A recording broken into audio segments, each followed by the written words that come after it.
It had been exactly 3 years, 4 months, and 11 days since I last heard my sister's voice. It was just a voicemail, full of static, but I had listened to it so many times that the sound of it was practically etched into my brain. Now, I stood at the edge of a massive, manicured cemetery, hidden under the drooping branches of a weeping willow tree. The rain was coming down hard, dripping off the leaves like tears, matching the heavy feeling in my chest. I wasn't supposed to be here. I hadn't been invited. Nobody in the official world even knew how to contact me to tell me she was dead. I had only found out because of a secret code we set up when we were just kids running away from a bad childhood, a fake obituary placed in a small-town newspaper that barely anyone read anymore. Isabella was the brave one who always ran toward the fire. I was the one who learned to be cold as ice to survive it. The funeral procession looked more like a military convoy than a grieving family. A line of expensive, black armored SUVs cut through the fog, their headlights slicing through the gloom. They wound their way toward the open grave like a dark snake made of steel. I pulled the collar of my trench coat tighter. The damp cold was seeping right into my bones. This didn't look like a gathering of sad friends and family. It looked like a meeting of wolves. I watched the men get out of the cars. They stood in a protective ring before the casket was even taken out of the hearse. Their eyes moved constantly, scanning the trees and the horizon like security cameras. I recognized that stance. It was military training or very high-level private security.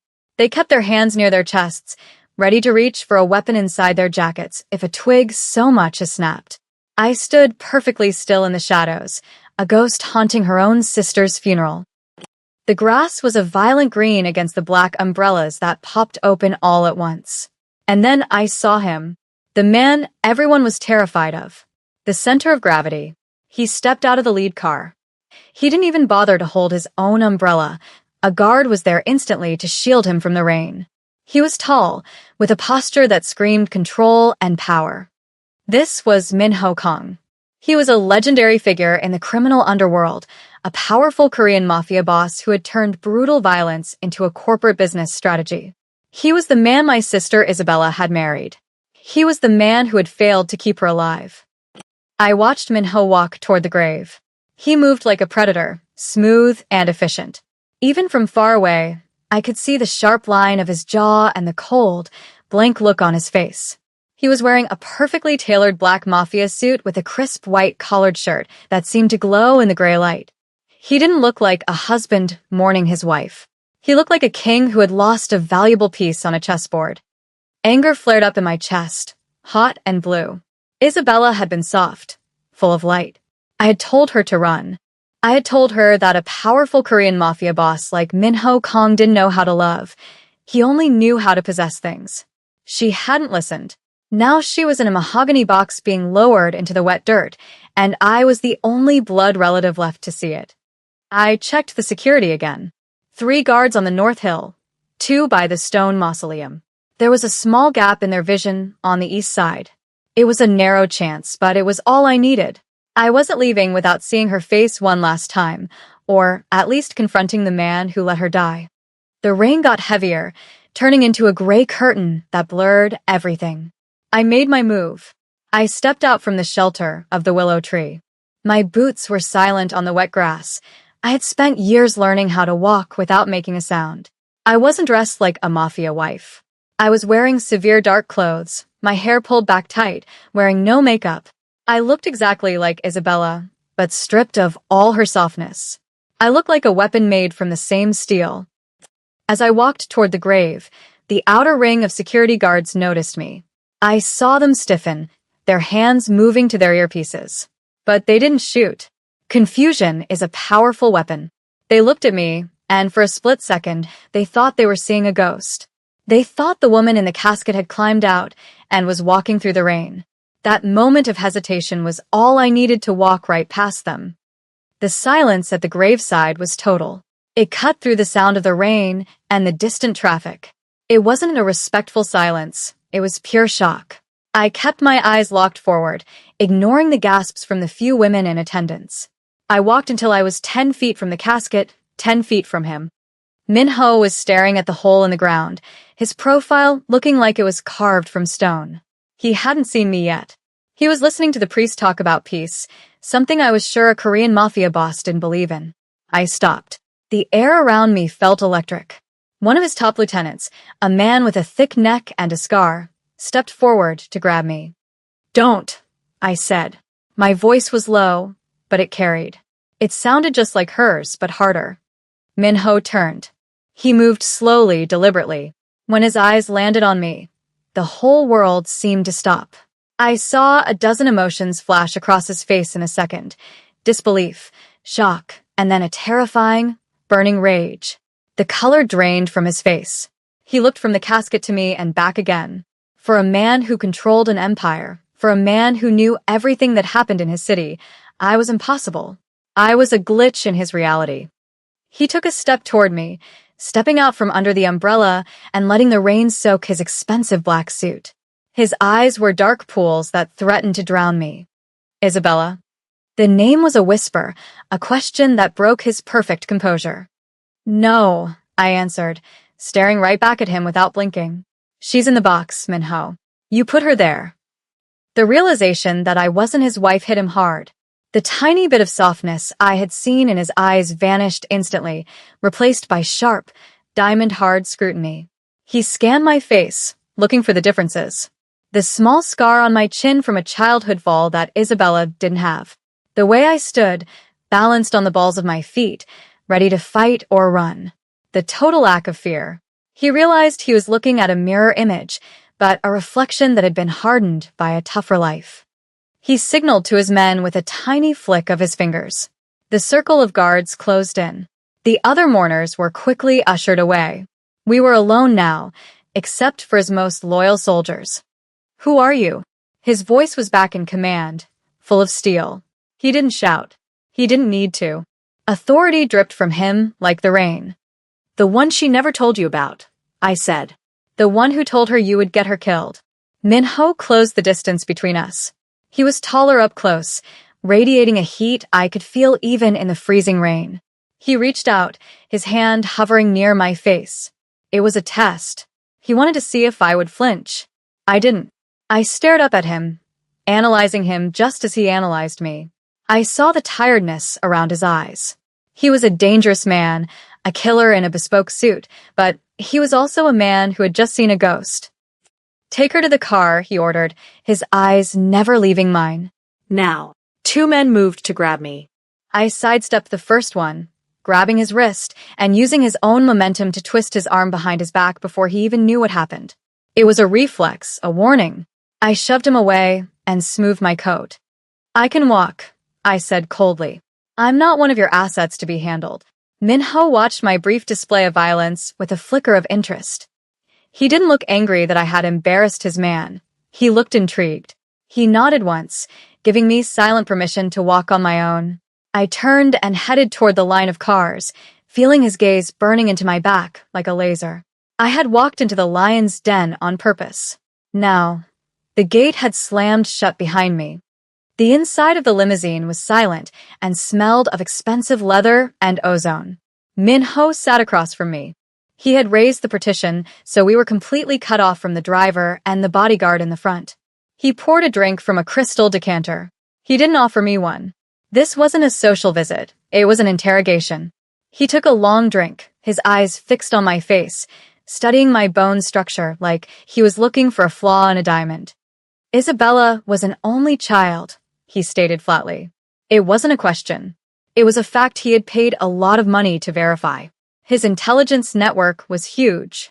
The fact that I existed was an insult to his competence as a powerful mafia boss. On paper, I corrected him. Our parents were complicated. They separated us when we were 4. Isabella went with our father to the city. I went with our mother underground. You can't find records that were burned 20 years ago. "And yet, here you are," he said, swirling his glass, wearing her face. "I have my own face," I snapped. She was the one who looked like me. He leaned forward, the leather seat creaking. The air between us felt heavy and dangerous. "Why now? If you stayed hidden for this long, why show up when she is dead? What do you want? Money? Leverage?" "Answers," I said, leaning forward to match his aggression. Isabella called me 2 weeks ago. She was terrified. She said she found something. Something she wasn't supposed to see. She said if anything happened to her, I had to come. Minho's expression didn't change, but the tension in the car spiked. The glass in his hand stopped moving. She said nothing to me. Of course she didn't, I said, my voice full of disgust. You were the one she was afraid of. That struck a nerve. I saw a flash of anger in his eyes, the muscles in his neck tightening against his white collar. He set the glass down hard on the side table. I did not kill my wife, he said, pronouncing every word clearly. I protected her. I gave her the life of a queen. You have no idea what you're talking about. Then why is she dead? I shot back. À quel accident? On a private road? With your security detail? It's sloppy, Minho. Even for you. He laughed then, a dry, humorless sound. You think I am sloppy? You think if I wanted her dead, I would stage an accident. He shook his head, looking at me with a mix of pity and malice. If I wanted her dead, she would have simply ceased to exist. There would be no body. No funeral. No sister coming out of the woodwork. He was telling the truth. I could read people, and he showed no signs of lying. His eyes were steady. He wasn't lying about the method, which meant he was either innocent or he was protecting the person who did it. Someone killed her, I said, trying a different angle. If it wasn't you, then you failed to stop it, which makes you incompetent. It was a dangerous word to use. In his world, incompetence got you killed. His eyes narrowed. Careful, he murmured. You have her face, but you do not have her protection. I don't need your protection, I said. I need to know who killed my sister. And I'm not leaving until I find out. Minho looked at me for a long moment, calculating. I was a loose end. A twin sister appearing out of nowhere could cause problems for his business, raise questions about his late wife, and expose weaknesses. But I was also the only link to whatever Isabella had found. You're not leaving, he agreed, but his tone had changed. It was final, possessive. You are right about one thing. Someone killed her, and until I find out who, you are the bait. Bait. I bristled, reaching for the door handle, even though I knew it was locked. They killed her because of what she knew, he said, his voice dropping to a low growl. Or maybe they killed her because they thought she was you. The implication hung in the air, heavy and suffocating. That's impossible. No one knows I exist. Someone does, he said. And now that you are here, walking around with her face, they will come for you to finish the job. If I let you go, you are dead within the hour.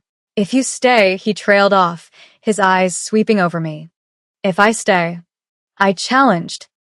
If you stay, you belong to me, he said, until the debt is paid. The car slowed to a halt. We weren't at a police station. We were at the gates of a fortress, a massive estate of glass and steel perched on a cliff overlooking the ocean.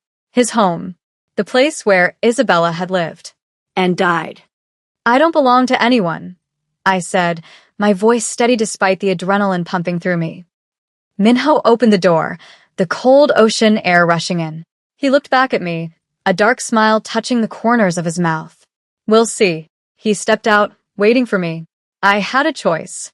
I could try to fight my way out, take down the driver and the guard, and disappear back into the shadows. But that wouldn't get me the answers. That wouldn't give me the head of the person who killed Isabella. I looked at the powerful Mafia boss standing in the rain, the devil who had offered me a deal. I took a breath, checked the knife in my boot one last time, and stepped out into the storm. I was in the lion's den now, and I intended to tear it down from the inside. Inside the estate, the silence was different. It wasn't the silence of a library. It was the silence of a vacuum, where sound was swallowed by plush carpets and heavy velvet drapes. The house was modern, brutalist, all sharp angles and floor-to-ceiling windows that looked out onto the gray sea. It was beautiful, cold, and totally lacking in warmth. It was a house designed for a statue, not a human being. I could feel Isabella's absence here. Minho handed his wet coat to a steward who appeared from nowhere. He stood there in his black trousers and white shirt, the damp fabric clinging to his muscles. The staff stared, their eyes widening, trays trembling in their hands. They thought I was her. I saw a maid cross herself. Stop staring, Minho commanded, his voice cutting through the room like a whip. The staff scattered instantly, heads bowed. He turned to me. My office. We have details to discuss. He led me down a long corridor. I followed, memorizing the layout. Exits. Stairwells. Keypads. I was mapping the cage. He opened a set of double doors and ushered me into a room that smelled of leather and tobacco. It was a masculine space, dominated by a massive desk and a wall of monitors displaying camera feeds from around the city. This was the nerve center of the Korean Mafia boss. Sit, he said, gesturing to a chair. I prefer to stand, I replied, moving to the window. I didn't want to be in the lower position. Minho walked to his desk but didn't sit. He leaned against the edge, crossing his arms over his chest. Isabella was investigating something, he said. You said she called you. What exactly did she say? She spoke in code, I said, turning to face him. She said, the garden is rotting. It's a phrase we used when we were kids. It means the danger is coming from inside the house. Minho's eyes narrowed. Inside? My organization? Or your family? Or your allies? I stepped closer. She said she found a ledger. Not digital. Physical. A black book. At the mention of the book, Minho's demeanor shifted. The calculated calm vanished, replaced by a sudden, intense focus. He pushed off the desk and closed the distance between us in 2 long strides. He grabbed my upper arms, his grip bruising. Where is the book? He demanded. His voice was rough, urgent. I don't know, I lied. I knew exactly where she would hide it. We had the same hiding spots, the same mind. She didn't get to tell me. He stared at me, searching for the lie. He was close enough that I could see the flecks of gold in his dark eyes. The scent of rain and expensive scotch overwhelmed me. This was the man my sister had slept with, the man she had loved. And now he was holding me with the same hands. The air crackled with a confusing mix of threat and tension. He wasn't looking at me like a sister-in-law. He was looking at me like a puzzle he wanted to break apart. If that book exists, he whispered, it could burn this entire city to the ground. And everyone in it, including you.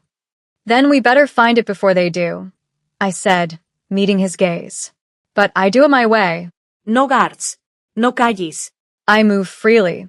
You move on a leash, he corrected, his thumbs tracing the line of my jaw, a gesture that was possessive and menacing. You are my wife now. To the world. Isabella survived the accident.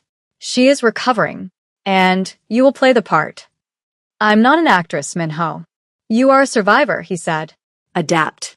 He let me go abruptly and walked back to his desk, pressing a button on the intercom. Bring Mrs. Kang's medical file. And send the doctor. We need to document her.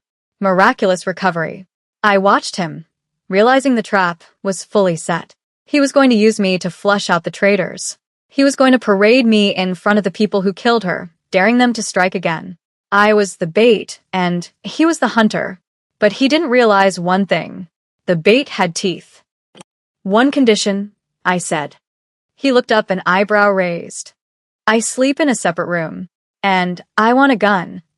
Minho smiled, and for the first time, it reached his eyes. It was a terrifying sight. You can have the room, but the gun? You have to earn that. He opened a drawer and pulled out a key card, sliding it across the polished wood. Welcome home, Elena. Try not to die. The guest suite was a mockery of hospitality, a lavish cage with silk sheets and a view of the cliffside that offered no escape route. I spent the first hour tearing the room apart with my eyes, checking for bugs and cameras. Minho was thorough. I found a listening device in the smoke detector and a camera in the mirror. I left them. Disabling them would only prove I had skills I wasn't supposed to possess. The lock on the door clicked. I didn't turn immediately, watching the reflection in the glass. Minho entered without knocking. He had changed out of his wet funeral clothes into a fresh black dress shirt with the sleeves rolled up, revealing forearms corded with muscle. He held a garment bag in one hand and a small, velvet box in the other. Dinner is in an hour, he announced, his voice vibrating through the floorboards. My associates are coming to pay their respects. They need to see you. They need to see that the rumors of your death were greatly exaggerated. I'm not hungry, I said, turning to face him. I kept my distance. It is not about hunger, Elena. It is about politics. He walked over to the bed and laid the garment bag down, revealing a dress that looked like it was woven from liquid midnight. It was backless and severe. Isabella wore pastels. She wore lace. He looked up, his eyes darkening. You are not a pastel woman. This will suit you better. He beckoned me forward. My instinct screamed at me to fight, but the mission required me to play along. I walked toward him. He stepped into my personal space. He held up the dress. Put it on, he murmured. Or, I will put it on for you. The threat wasn't violent. It was intimate. I snatched the dress from him, my fingers brushing his. The contact sent a jolt of electricity at my arm. Turn around, I commanded.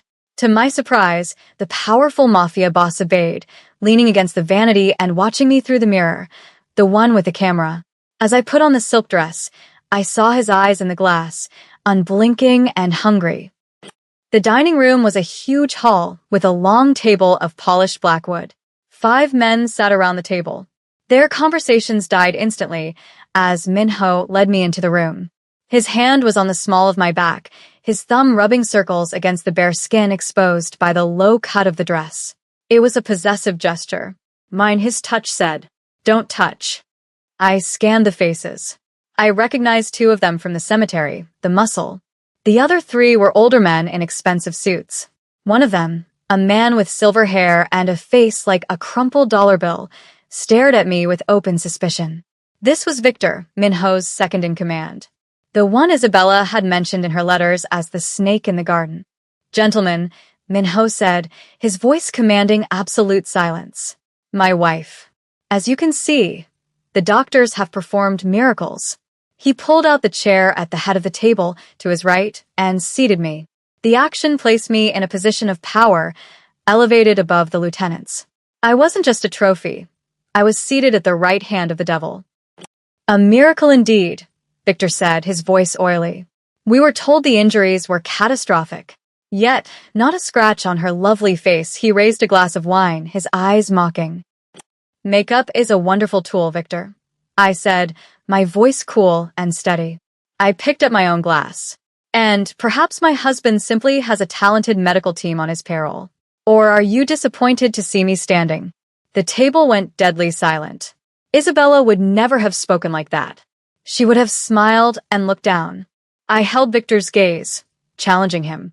Beside me, I felt Minho tense, but when I glanced at him, he wasn't angry. He was amused. A flicker of pride shone in his dark eyes. He leaned back in his chair, one arm draped over the back of mine, his fingers brushing my bare shoulder. She has had a difficult week, Victor, Minho said softly. Her temper is frayed. I find I quite like it. The dinner progressed in a haze of tension. Throughout the meal, Minho's attention was divided between his men and me. Under the table, his hand found my knee, his fingers tracing the line of my thigh. It was a distraction technique, meant to keep me off balance, but my body betrayed me. My pulse hammered. I hated him for the power he had, but the chemistry was undeniable. When Victor asked about the lost files, the ledger, Minho's grip on my leg tightened. It was a signal. Listen. The files were in the car. Minho lied smoothly. Destroyed in the fire. A shame, Victor said, slicing his steak. Information is power. If that book were to survive, it would be very valuable to our competitors. If it survived, I interjected, leaning forward. Whoever held it would be a target. Wouldn't they, Victor? Victor's knife screeched against the plate. He looked at me, and for a second, the mask slipped. I saw fear. And then I knew. He didn't have the book. He was looking for it, which meant the killer was still hunting. The dinner ended abruptly after that. Minho dismissed his men, but pulled me into the library. The moment the heavy doors shut, the pretense vanished. He backed me up against the rows of books, caging me in. You pushed Victor, he said, his voice a low growl. That was reckless. It was necessary, I countered. He was too close. The heat coming off him was intoxicating. I needed to see his reaction. He doesn't have the book, Minho. He's scared. He's a shark, Minho corrected, leaning down so his face was inches from mine. And you just bled in the water, he stared at my mouth. You are playing a dangerous game, Elena. You are not Isabella. Tonight, you looked like a queen, but you spoke like an assassin. Maybe that's what you need, I whispered. Isabella couldn't survive this. Can you? His eyes flashed. He brought his hand up to my throat, his thumb resting on my pulse point. He didn't squeeze. He just held me there. I can survive anything, he murmured. The question is, can I survive you? The question hung there. He leaned in, and I thought he was going to kiss me. I wanted him to. The realization horrified me, but the desire was a physical ache. I tilted my head back. His lips brushed the skin below my ear, sending a shiver through my body. The greenhouse, he whispered against my skin, his breath hot. Go to the greenhouse. Midnight. If you want to find what she hid. He pulled away abruptly, leaving me cold and trembling against the bookshelves. Go to your room, he ordered, his voice strained. Lock the door. And do not open it for anyone but me. The greenhouse was a massive glass building on the edge of the estate, filled with rare orchids. It was humid and smelled of earth. The rain hammered against the glass roof, drowning out the sound of my footsteps. I moved through the shadows. Minho had said midnight. It was 12:05. I found the spot Isabella had described in her coded voicemail. The rotting garden in the back corner. There was a bed of black flowers, wilted and dying. I knelt, digging my fingers into the cold dirt. My hand brushed against something wrapped in plastic. I pulled it out, a small black notebook. I wondered if you would figure it out. I spun around, clutching the book. Minho stood 10 feet away, a silhouette against the lightning. He wasn't wearing his jacket. His white shirt was soaked through from the rain, clinging to his chest. He looked wilder out here. He held a gun at his side, but it wasn't pointed at me. You knew it was here, I accused. Why didn't you take it? Because I needed to know whose side you were on, he said, walking toward me slowly. He put the gun away in his holster, a gesture of trust that hit me harder than a bullet. If you were working for Victor, you would have taken it and run. You're still here. I told you, I said, my voice shaking slightly. I want the truth. The truth is in your hands, he said, stopping right in front of me. He reached out, covering my hands with his, trapping the book between us. His hands were warm and rough. And now that you have it, there is no going back. You are in the war now. He looked down at me, rain shadows playing across his face. The tension that had been building since the funeral finally snapped. I didn't pull away. I stepped into him. I dropped the book to the dirt and grabbed the front of his shirt, yanking him down. He crashed his mouth onto mine with a hunger that was almost violent. It wasn't a gentle kiss. It was a collision. He tasted of rain and danger. His arms went around me, crushing me against him. For a moment, we weren't enemies or allies. We were just two broken things fitting together perfectly in the dark. Then, the sound of shattering glass broke the world apart.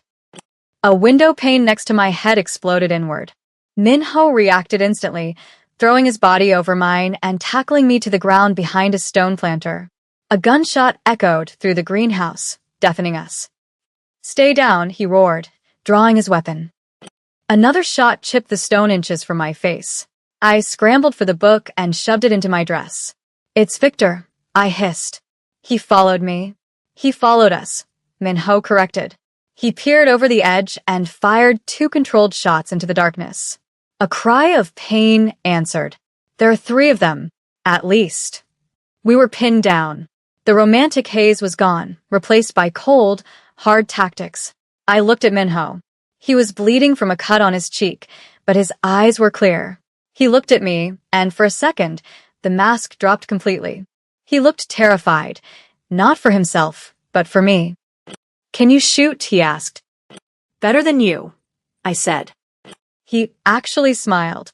He pulled a backup pistol from an ankle holster and slid it across the dirt to me. Cover the left. I'll take the center. On 3-inch. I gripped the cold steel of the gun. This I understood. This was easier than the emotions I had just been feeling. 1, he counted. 2. 3-inch. We moved together. I popped up, aiming for the muzzle flash near the orchids.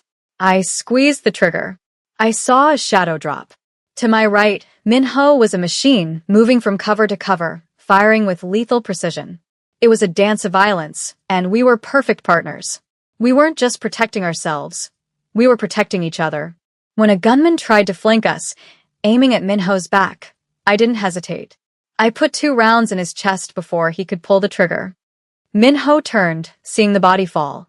He looked at me, breathless. In the middle of the carnage, with rain pouring through the shattered roof, the connection between us became unbreakable.